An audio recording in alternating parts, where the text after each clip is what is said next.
All right. Welcome back to the Coffee Monday podcast. And I know you're super excited to learn more about our next guest. But before we dive in, firstly, we got to talk coffee. Of course, Dutch Bros coffee to be specific. Fall is here, guys, ready or not. And I don't know about you, but I'm excited for some sweater weather. That said, you would think that when the weather cools down, I would transition to some hot coffee drinks, but that's not necessarily the case. I love a good iced coffee moment year round. And one of my favorite local coffee spots is Dutch Bros, and they've recently come out with all of their fun fall additions to their drinks. Everyone always asks me what I order at Dutch, and honestly, I switch it up. This fall, I'm loving a good iced Golden Eagle, half sweet, with oat milk, and then I treat myself to a festive soft top. They have a new pumpkin pie soft top that is truly divine. If you don't know what a soft top is, it's like a light, sweet, fluffy cream that rests on the top of your iced drink. They also have other yummy fall drinks if that's not your thing. They have a pumpkin cold brew, pumpkin pie cold brew, a pumpkin pie latte, and you can pair any of those with the festive pumpkin pie soft top. Visit at Dutch Bros Fresno on Instagram for more info on all their fun drinks.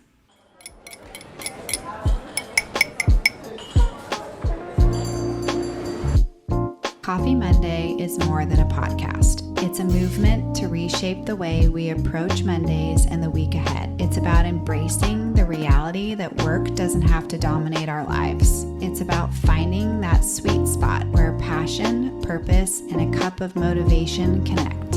Filmed and recorded in California's Central Valley, join me, your host, Ray Pardini Matson, as I invite thriving professionals to share their stories of how they're crafting a life that's both vibrant and balanced. Well, thanks for being here. Happy to have you, Vincent Ricchiuti. Thank you for having me. Yeah, thanks for being here. You wear a lot of hats.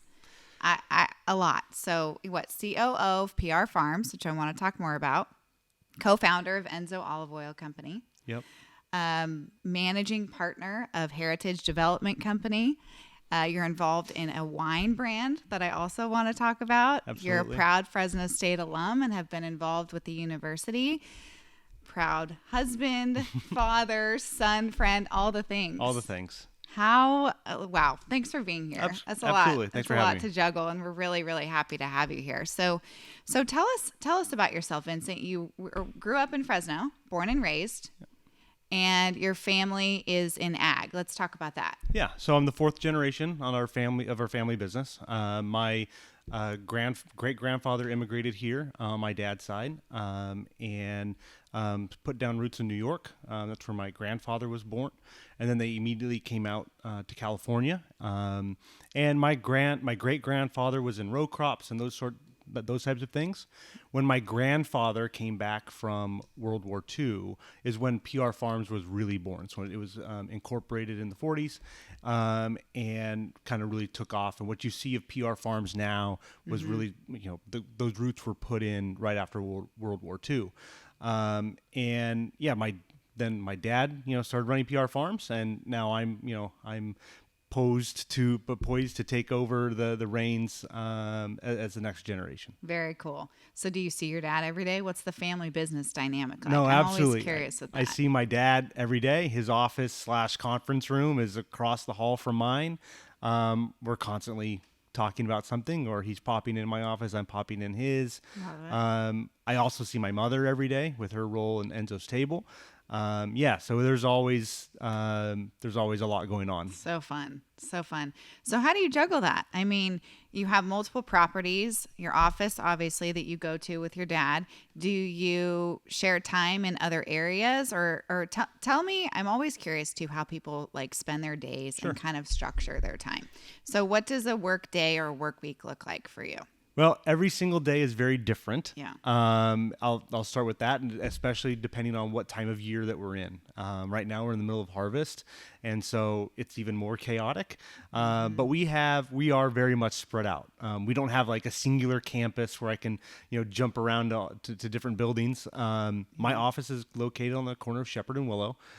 We have our olive milling facility in Madera.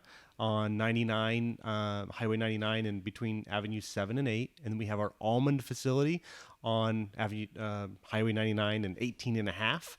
And then we have our bakery in downtown Old Town Clovis. We have our retail store across the street from my office at Shepherd and Willow. So tell us, pause, rewind. What's the name of the bakery in Clovis? The bakery is Enzo's Table Bakery. Love it. Yeah. And the retail storefront is Enzo's Table. Enzo's Table. Yep. So previously it was on, when it comes to directional corners, I'm so bad. It was previously on which corner of Willow and Shepherd? The southeast corner. Southeast corner. And now it's on the northwest corner. Okay. Temporarily. Correct. And that's in the Row Center. Yes. So temporarily, what's next for Enzo's Table? Can we talk a little bit about that and where that will eventually go? Yeah, absolutely. So Enzo's Table was, like you said, it was on the southeast corner. We've moved to the northwest corner. You got me out there.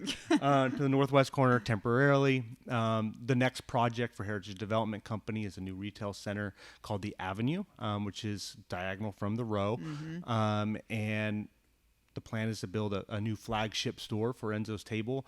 We have a lot of fun things planned for that. But it's going to be a beautiful shop. So cool. So cool. So you have all these different businesses essentially, and literally all over the valley, Fresno, Clovis, Madera, essentially. Yes. So you just kind of how do you structure? I structure the day of, I tried to go to these different spots at least once a week, just because they're far. It's a 30-minute drive, an hour just of driving back and forth without even spending time there.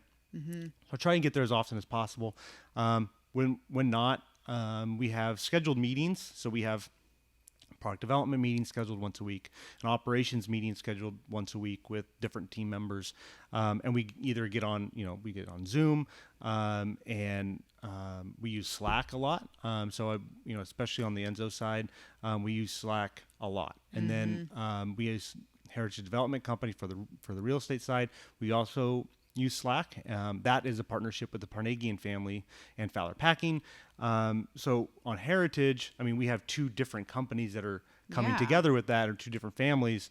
And so being able to have a technology piece that links us together on communication has been, very dynamic and very helpful. Right. I imagine. And have you guys ever worked together before, or how did that kind of come about? On the Heritage Development side? No, we hadn't worked together, but we have a lot of similarities in how we believe, how our families operate, and what we expect to get out of real estate. We both have families that we're trying to set up for generations. So the things that we're building are very thoughtful, long-term holds.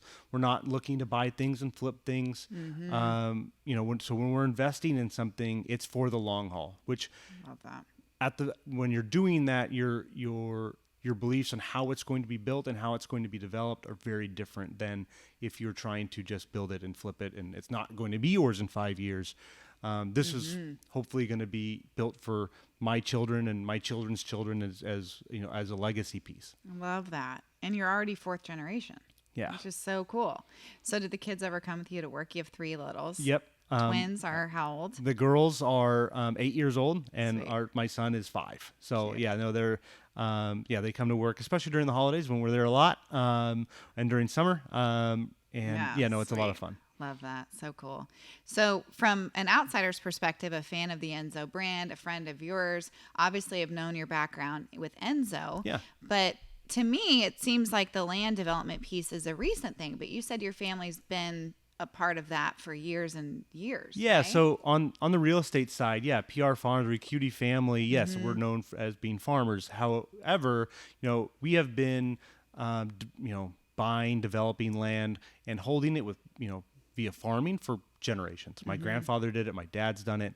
Now I'm doing it a little different, helping doing it a little differently. And how that worked was, we would buy land and, a housing development would come along, and then we would sell that land either to a home builder. We've actually, we've had, I think it's 3 of the, let me do this in my head really quick. Yeah, 3 of the 5 Clovis Unified High Schools are on former Ricchiuti property. Oh, how cool is that? So Very cool. when you when you think of that, like that means that we're buying land continuously and in the path of development. So we're trying to get out ahead of things, and hold it for a long period of time, and then be able to sell it when the timing is right. Yeah. So we've been land developers or land sellers in the past. The partnership with Heritage Development Company has allowed us to not just sell land, but actually now develop it. So like where the row is, that used to be a plum orchard, right? And so my my grandfather farmed it, my dad farmed it, and it used to be plums.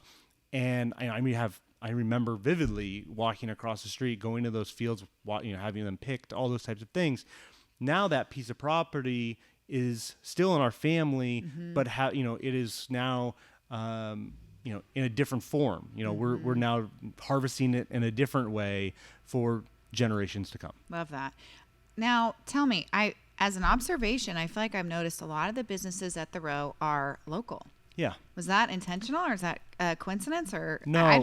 Very cool. Yeah, it's absolutely intentional. We want to be able to build our centers with the best of the best local businesses, and so we thought we curated the way that we curated the row. I'm really proud of. We have a nice mix of local tenants. We also have some nationals coming in, and on this next phase of the row, cool. Which I'm excited about. And then the avenue, we're trying to do the same thing. And, it's way, as you can imagine, it's much more risky to do it this way. The easiest thing to do is just go get a bunch of national tenants, and it looks the same as every other center down the street. But what we're trying to do is, really partner with our local tenants, with local businesses, to help lift them up and also make a very curated, special environment. So cool. So I feel like I'd be remiss if I didn't bring up the food trucks. Absolutely. So I feel like Enzo's Table in your previous location has very much branded that corner prior to the row to have the food trucks have a strong presence there. And just a very like farmer's market, farm to table type of vibe, which I imagine you're going for with Enzo's Table branding, right? So now that area is going to be developed into the avenue, where are the food trucks? Are they going to stay? Or are they going to, what's the deal there? Yeah, so the food trucks it's been a very fun relationship with the food trucks. Yeah, so tell me, that's been around for a while now. Yeah, so it started in 2012. Oh, wow. Spring of 2012. And I, on Twitter, X now, but I tweeted at a local food truck. It was Taco BBQ, so it was a Korean fusion barbecue truck, rice bowls, those types of things, Korean tacos. They had tweeted like they were looking for a place to go that Sunday. And so I was like, this is great. Enzo's Table at that point was newer. We had moved into this new building, and people still didn't know what we were. So I thought, hey, let's get a food truck out there and we can get some cross-pollination. And so I tweeted at them, hey, why don't you come to Enzo's Table? And Love at it. that time, I think it was still called Bella Fruta, if we're being honest, before we did the name switch. But I then had a couple of my buddies do the same thing, tweet at them, hey, you should go to Enzo's Table.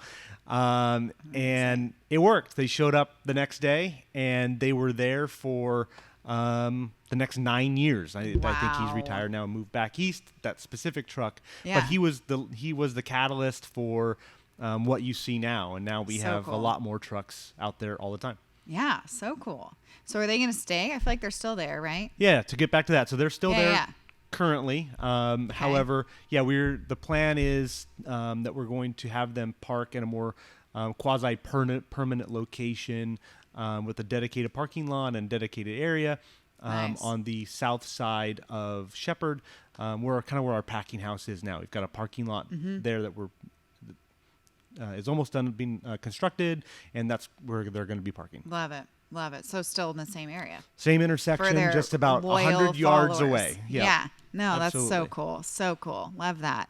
So how do you balance your time between all of the different businesses? You have Enzo, and then you have the development, and Enzo's Table. It seems like your mom is super involved with that, so she probably handles a lot of that, right? Yep, absolutely.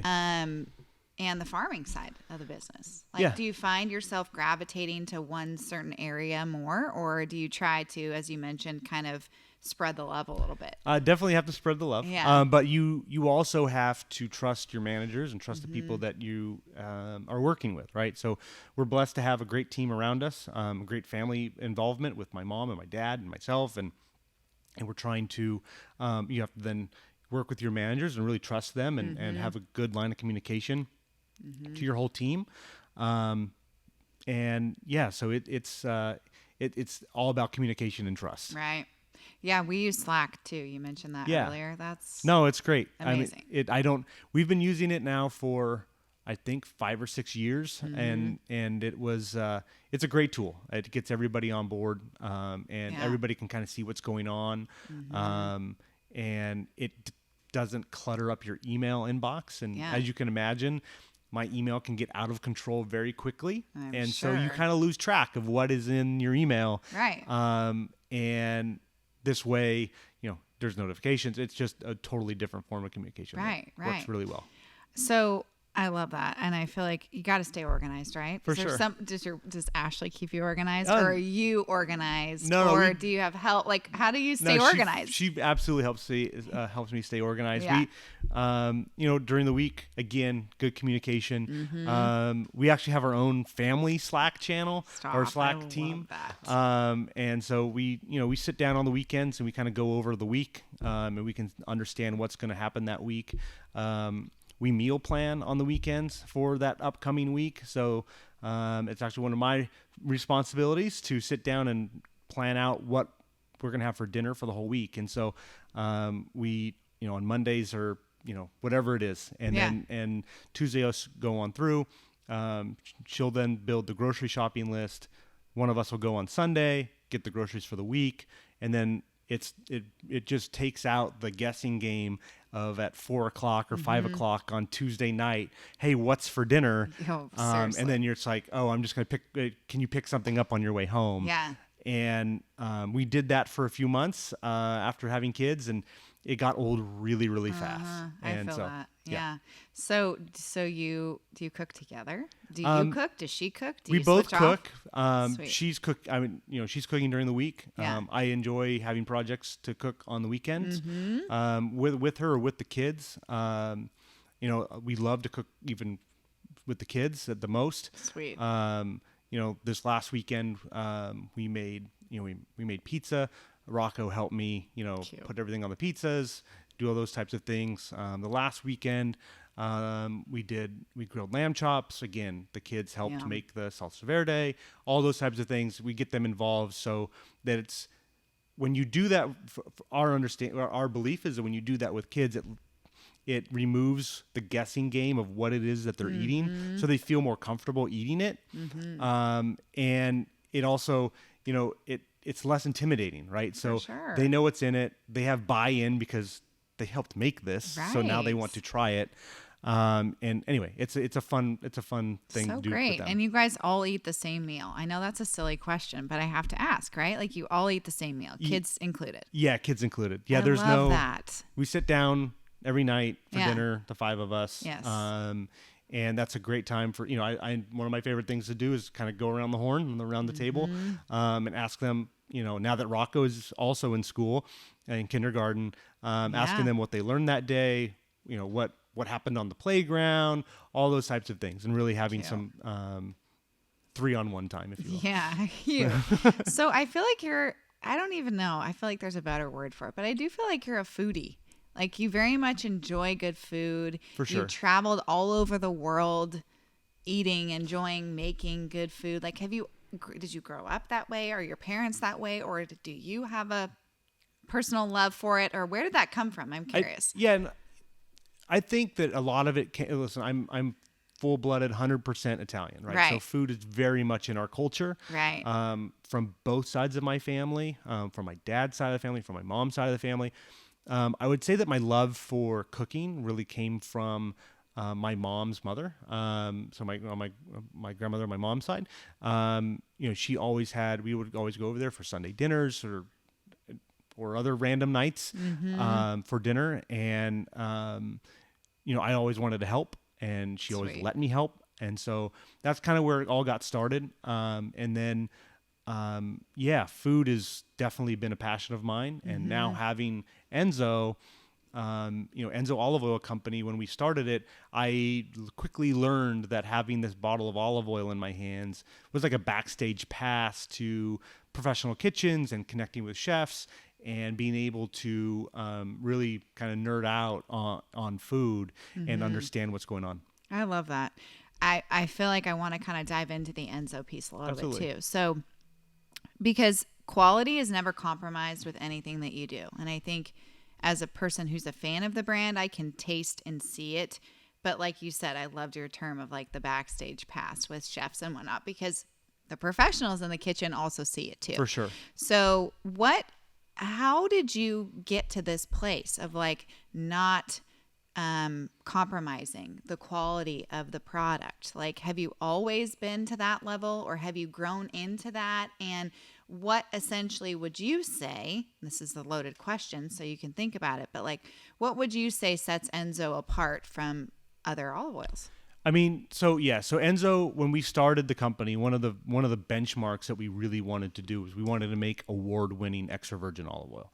And, from day one, the first harvest that we had back in November of 2011, we won 2 silver medals or bronze, I think, silver medals, and from the California Olive Oil Council. And we didn't know what we were doing, right? And so, but we had the intention of doing everything the right way. And so we kind of tripped over ourselves to get to that finish line a few times that first year, but it kind of set the groundwork. Okay, if we can do this, how can we get it better? And so I'm always trying to find, and my family's always trying to find the better way to get things done. And so that inherently just drives you to improve, right?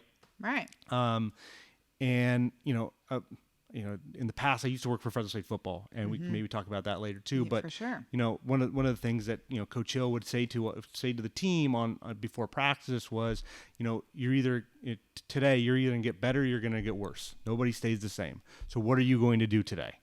Love that. And so, when you show up to work, when you show up to whatever you're doing in life, like, you have to attack the day in a certain way. You're either going to get better, you're going to get worse. Nobody stays the same. And so you have to think about everything that you do in that light.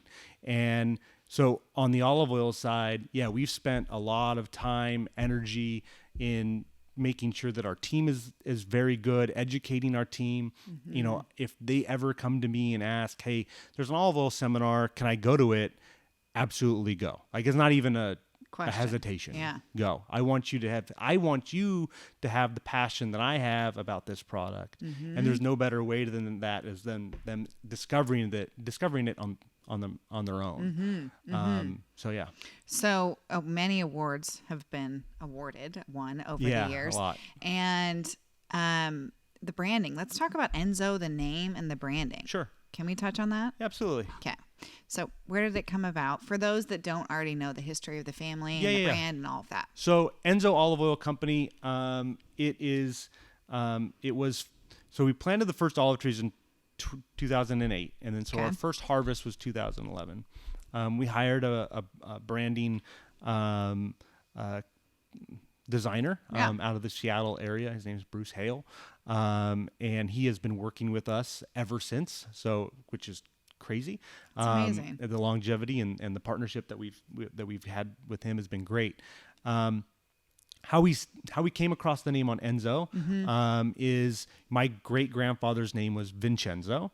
I'm Vincent, and we thought, hey, this would be a kind of a cool way to honor the past and the present in a name of like bookending this thing. It was short. It was easy to say. These things. And so Enzo was born in 2011, and has now, we ended up changing the store name from Bella Fruta, I think it was 2013, to Enzo's Table. And, the thought behind Enzo's Table is everything in our store and everything in this brand is everything that you would find on Enzo's Table. And so whatever we're making, whatever we're having, it has the core of it is Italian. It might have a California twist on it, but the core of it is Italian. Love that. Love that. Which brings us to our tagline, which is Italian heritage, California soil. Love it all. Obsessed. And the biscotti. Yes. Am I saying that right? I mean, I'm Italian, but not as Italian as you. Yes, biscotti. Yeah. So tell me about that too. Yeah. So the concept was in the family, right, and has since transitioned. So let's talk about that a little bit. Yeah, absolutely. So the biscotti company, it was the Biscotti House that was on Clovis Avenue. We're still there. It's just now Enzo's Table Bakery on Clovis Avenue and Sierra and Railroad, right there, that kind of a triangular intersection. And it was my great aunt who started the company and was baking biscottis based on my great grandmother recipes. And so very meaningful, obviously very, very strong connection for me and my family, especially my mom. And, she wanted to retire. And so she had been coming to us for a couple of years with this pitch and of wanting to retire. And finally in 2020, she came to us pretty sternly and like really passionate about it. And I remember sitting in the conference room with my mom and dad, and my dad turned to me and basically said, looking to me, do you want to do this? Because I don't, right? Like he at that time was 73. He's like, I don't need a new business venture to go after and figure out how this works. And I said yes. And so that was in, I think, late spring, early summer. We closed on it on August 1st of 2020. And by October 1st of 2020, we completely rebranded to Enzo's Table Bakery with a new packaging. And love really all the branding. Just and really so cohesive. Dove into it and tried to make it as efficient and as streamlined as we could. That first year was wild. We learned a lot that first year, and they had been baking. It's a very small business that we inherited, and what we were able to do just that first year was pretty wild. We sold basically, with our catalog, with our online sales and our presence, we had a great system to plug it into, and we were able to sell basically 3 years worth of product of theirs in the first 2 months of our holiday season. Wow. And it's just taken off since then. Wow. It's been a lot of fun. That's amazing.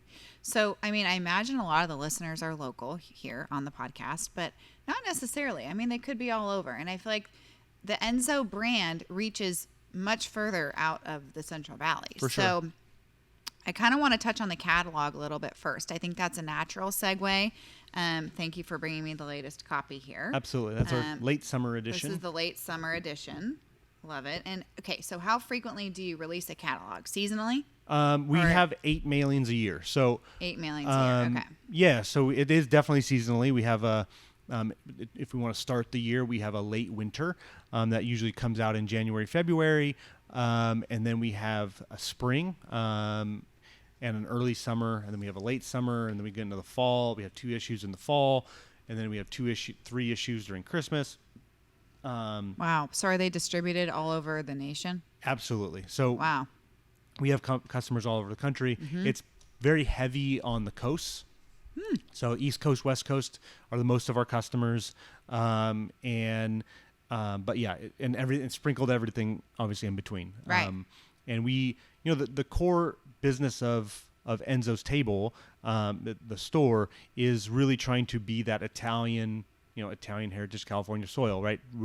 Everything, the gifting of a California made product that you can show your friends the bounty of what comes from here, really in a beautiful way and a delicious way. 100%. Your presentation is on point. Do you mind sharing a few of those with us here? No, absolutely. I do feel like too, just being based in Fresno specifically, the Central Valley of California, we're really spoiled. I think a lot of times we take it for granted, right? Yeah. Like we are here and we are able to go to Enzo's Table, whereas a lot of people can't, and they, are able to kind of order online, which I think is cool. No so doubt. these are some examples of what potentially you could order as like holiday gifts, or are these found year round? These two are found year round. Okay. And most of our gifts are found year round. We just don't sell very many of them year round. Yeah. 60% of our annual sales for Enzo's Table come between Thanksgiving and Christmas. So in that 3-4 week time frame is where we basically make it or break it. And but yes, these gifts here, we have a sampler 5-pack of olive oils and vinegars. We have our olive oil and a couple of pestos in that one. Love it. And yeah, it's a really the holidays are crazy, but I really do love it. It's just the hustle of it. Yeah. So I feel like now we're in a culture where everything's starting a little bit earlier, right? Yeah. Like, I mean, I'm seeing Halloween stuff as early as July. I'm seeing there's Christmas at Costco already. Sure. Like, it's wild. So has that affected your business at all? Like, are you starting to promote for holiday earlier, or what does that window look like for you guys? So I totally understand where you're coming from, what you're seeing.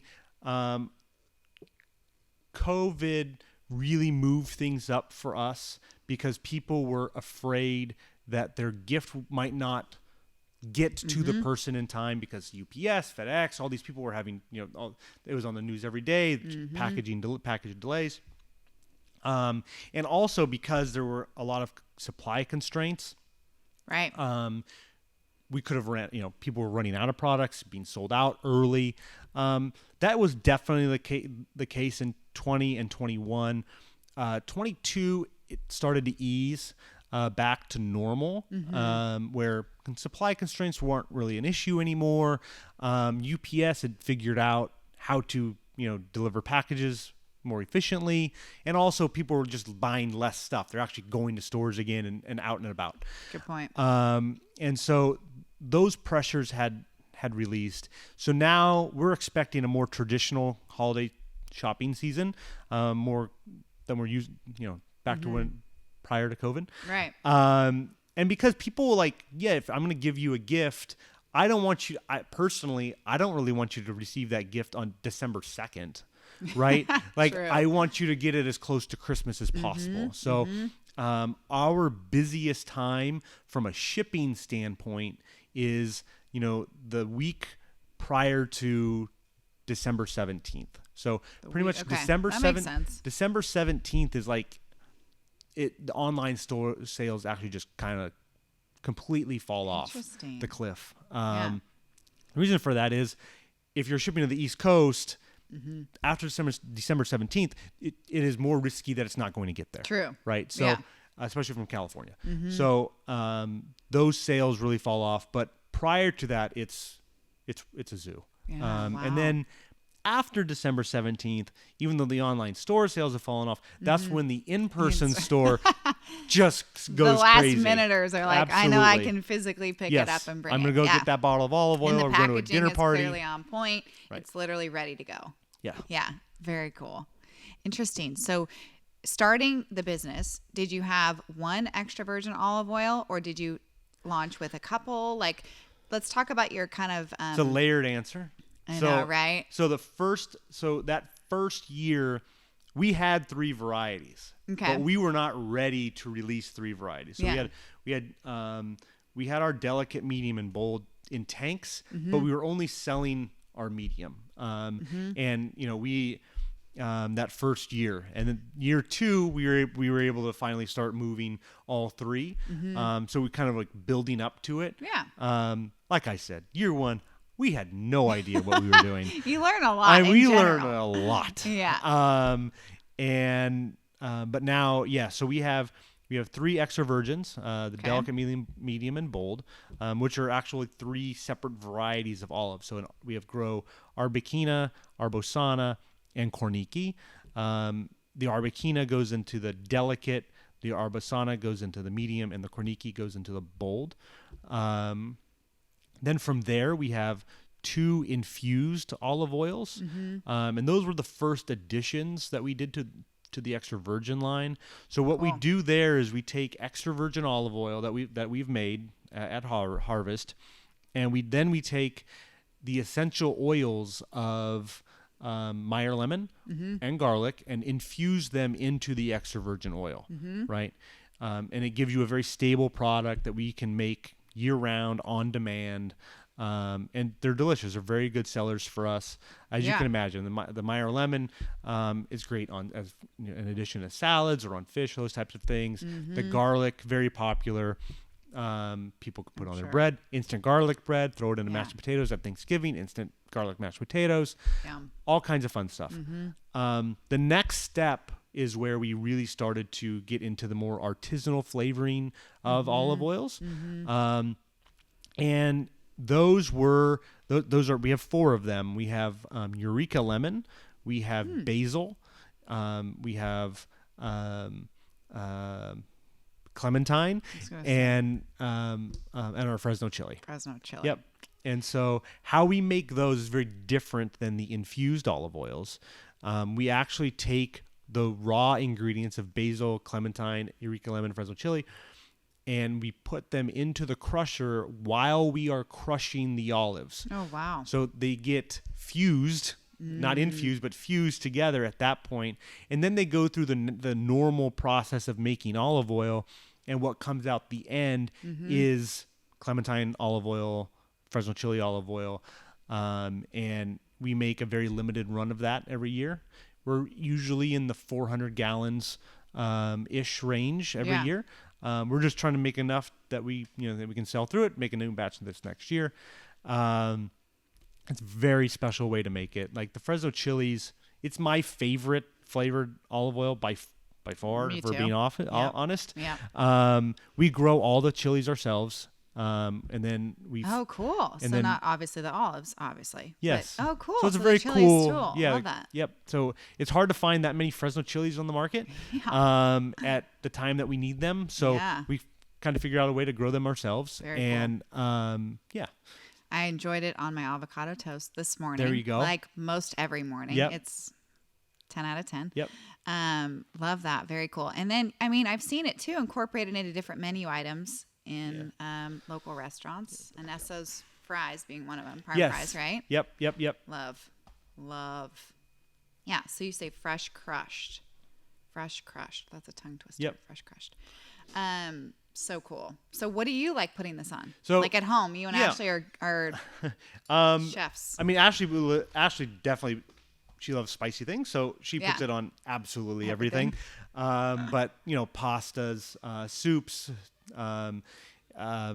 frying an egg in it, avocados, So good. When we make a stir fry at home, finishing it on that's that. a good idea. Because you think about it, it's anytime you want to add spice or a sriracha or whatever it is, this is the supplement to that. So good.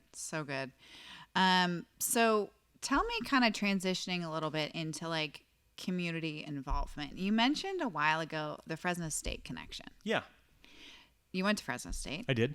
And I didn't realize how involved you were with the football program. Yeah. Let's talk about that. Sure. So in 2001, from 2001 to 2005, I was the assistant director of football ops for Coach Hill. Yeah. And was, when I started there, that was my freshman through senior year. When I first started, my direct report, his name was Mike Charlatan.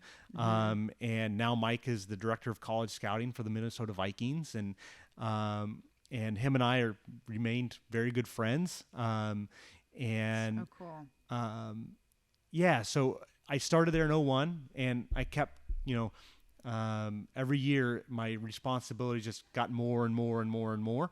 Actually, I would probably say by semester they got more and more and more. Right, because you're working through school. Absolutely. So you're in class during the day, I imagine, right? Or how'd you juggle that? Yeah, so I would get to the office between 6 and 7 in the morning, and start, get the day kind of lined out, how things I needed to do. Sometimes coach needed things first thing, or our defensive coordinator, Coach Brown, needed things. Whatever it was, I had things to do in that morning. Then I'd go to class. I would come back, continue working on some of those things. We go to practice. After practice, come back, wrap things up, and then go home and, start on homework. Wow. It was one of the most fun times of my life, for sure. Getting to travel to all those stadiums throughout in that time frame. And we were really good while I was there. So it was a lot of fun. Yeah. Coach Hill days. That's awesome. Yep, for sure. And you remain a devoted Fresno State fan, right? No doubt. Yeah? Yep, absolutely. Still go to the games, still support all the things. We'll be there Saturday. Cool. Yeah, Love absolutely. Love it. Yeah. So cool. So did you play football at all yourself? I did when I was much younger. Yeah. I had in 8th grade, I had a couple of concussions, so pulled the ripcord really quick in the That'll career. do it. Yep. Yeah. So sports, you're a sports fan though. For sure. Baseball, football. Yeah, baseball, football, basketball too. all the things. Cool. Yeah. Tennis. Yankees fan, right? Big Yankees fan. Love that. So the Aaron Judge connection. Yeah, the Aaron Judge connection's a lot of fun. Yeah. Ashley helps volunteer with their foundation on their marketing committees. Oh yeah. A few years ago, it would have been 2019. Enzo Olive Oil Company hosted the All Rise Foundation Gala at our olive mill. How cool is that? It was very fun. Wow. It was also was it very like a formal exhausting. dinner, or what was the Yeah, vibe? definitely a formal dinner. Everybody in suits and gowns Amazing. and the whole thing. And at the mill during harvest, which was, like I said, it was chaos. So we actually shut down harvest earlier the day before.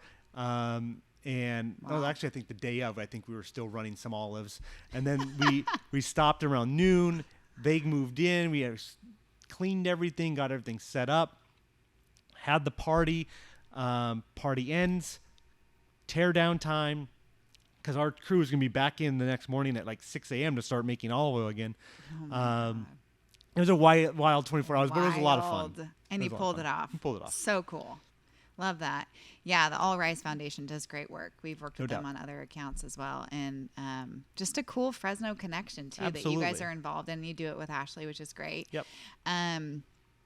What about the connection to community, right? So we've talked about your and your family's involvement with Fresno State. And obviously you're a proud alum, which is really cool. You also are involved in community efforts in other ways. You mentioned we've chatted about potentially some board positions, and I know your dad and your mom and your whole family is very involved in the community. So let's talk about that, because I feel like that's a huge part of who you are as a family and your company as well. For sure. So, absolutely. So my family has a lot of, is involved in a lot of ways. And I definitely have learned that from both of my parents of, the community gives you a lot and they support you a lot. And so how are you going to help in return help make the community as a whole a better place to live? It's where we're going, where we're raising our children, for our businesses. We need to make sure that, this town and the community here is as good and as we can make it. And so, at the core, that's where our family is very involved. With both my parents at Fresno State, and then my dad, he was a past board member for Valley Children's for, I think, almost 30 years, and other initiatives for both of them. For myself, I was involved with Community Medical Foundation for a long time, and I was part of some younger fundraising groups with them, and which was a lot of fun. We raised a lot of money for the Neuroscience Institute downtown and those types of things with the Down Brown Legacy Fund, and then just trying to stay involved as much as possible. And I'm looking forward to starting a new role with Catholic Charities this coming fall, this next winter, after the new year. And so that'll be the next chapter of being involved and giving back. Cool. As a board member? Yes. Awesome. I imagine you get approached often for initiatives. Vincent, I want you to be involved in this, or I think you should volunteer for this. Or how do you kind of decide and set boundaries? Because I feel like that's hard for a lot of executives. No, absolutely. The first question is, what's the commitment? Fair. Right? The time commitment. The time commitment. Yeah. And because I don't want, as much as I'd love to do everything, but you just obviously you don't have the time to do everything, and I want them to be able to get my best. And if I'm not able to participate, then no one's doing anybody any favors. Right. And so that's the first question. So if the board is well ran and it's just a few meetings a year, I'm all in, and Right. as much as they want me. And then certain initiatives that you feel passionate about, No doubt. right? Whether Absolutely. it be faith-based or education-based or Youth-based. community-driven, Yep, that's right. youth-based, all the things. Yeah, so cool. I just feel like that's a natural. That's something a lot of people can relate to. You know, For it's sure. like how and where do I want to be spending my time? No There doubt. are only so many hours in the day. Would you consider yourself a morning person? No. No. No. Definitely not. But you have to be. You So yeah. Well, when you were talking about your schedule in college, I'm like, okay, so that's an early start, and Yeah. you're an ACT, so I imagine, depending on the operations and the time of year, you're probably up pretty early for that too, right? Definitely, the time of year plays a big thing in it. I'm Like, sure. Olive oil harvest. I'm very involved with the olive oil harvest. Mm-hmm. So yeah, getting up and out in the morning is important. So, do you make coffee at home? Do you have coffee at the office? What's your go-to? Do you drink coffee? No, I definitely drink coffee. Yeah. That's the fuel of life. I agree with that. In the morning, yeah. So I usually have my first cup or whatever at the office. Okay, cool. Just to get there quicker Yeah. we have that during harvest. To be honest, as I'm driving out to the mill, it's about 20, 30-minute drive. So as I'm walking to my car, I usually pull up the Starbucks app and I order on the app, and then I get Then to you the one get at it, yeah. Bryant and Fort Washington and run inside, grab my cappuccino, and hit the road and go. Perfect, And I perfect. drink it on Yeah. while listening to some podcasts on the way to the office. Yeah. Okay, so you listen to podcasts. Do you have Yes. a go-to faves? A friend of mine is John Middlecoff. And Turf. yep. And so I enjoy listening to his during the football season. I mean, him and I worked together at Fresno State. Oh, so fun. I didn't know that. Yeah. So we That's go great. back He's awesome. a long way. So which is a lot of fun. And That's so fun. And him and Guy, I can put myself in the Fresno State football staff room talking to those guys How fun. when I listen to that podcast, which is a lot of fun.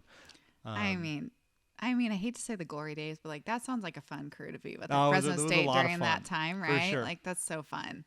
So I feel like I'd be remiss if I didn't ask you about this trend that I'm seeing. And this has probably been around for a while, but I'm seeing it more recently of adding olive oil to your coffee. Yeah, so the Oleato Starbucks. Yeah. thing. So but yes, they're very much commercialized that. But even before that, I feel like olive oil in coffee was like a trending idea. It's definitely it's definitely a Starbucks thing, and that he came up with. So I had not heard about it before Really? Starbucks started, Yeah. made their press release.